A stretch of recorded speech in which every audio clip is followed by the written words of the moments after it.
যাদের লজ্জা থাকে তাদের অল্পতেই শক্ত হয়ে যায়, আর যাদের লজ্জাই থাকে না তাদের বহুবার শক্তের মধ্যেও শক্ত হয়। কেন এরকম হচ্ছে আমার সাথে? কেন এই ধরনের গেম?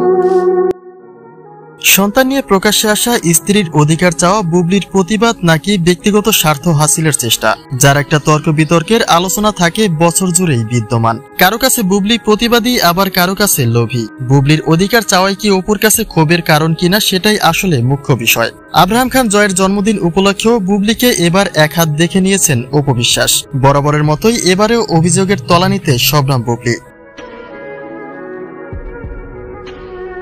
গোপনে বিয়ে, বাচ্চা জন্ম দিলেও ব্যক্তিগত জীবনে ঘর সংসারের মুখ দেখেননি বুবলি। 3 বছর বয়সের বাচ্চাকে লুকিয়ে রেখে স্বামীর অধিকার না পাওয়ার যাতনা কাঁধে নিয়েই ছিল তার দিশেহারা পথ চলা। কিন্তু ভুল সময়ে নিজের অন্তঃসত্ত্বার ছবি শেয়ার করে অধিকারের পরিবর্তে সমালোচনায় জুটেছে তার কপালে। যদিও তার দাবি ছিল সাকিব বছরের পর বছর সময় নিয়েই যাচ্ছিল, প্রকাশ্যে আসতে দেয়নি তাদের সম্পর্কের কথা। তাই পরিশেষে সন্তানের কথা ভেবে বাধ্য হয়ে নিজের সবটাই প্রকাশ করেছেন বুবলি।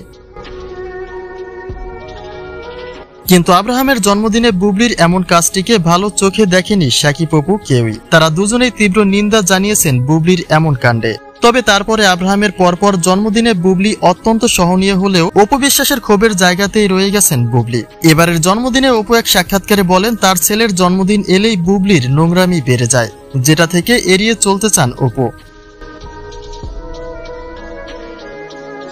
অন্যদিকে বুবলি যেন সম্পূর্ণই তার বিপরীতে।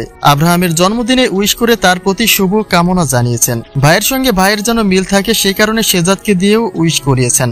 কিন্তু সবকিছুর পরেও অপুর চোখের বিষ বুবলি, যে কারণে অনেকে প্রশ্ন রাখে যে স্বামীহারা বুবলির অধিকার চাওয়াটাই কি বড় অপরাধ?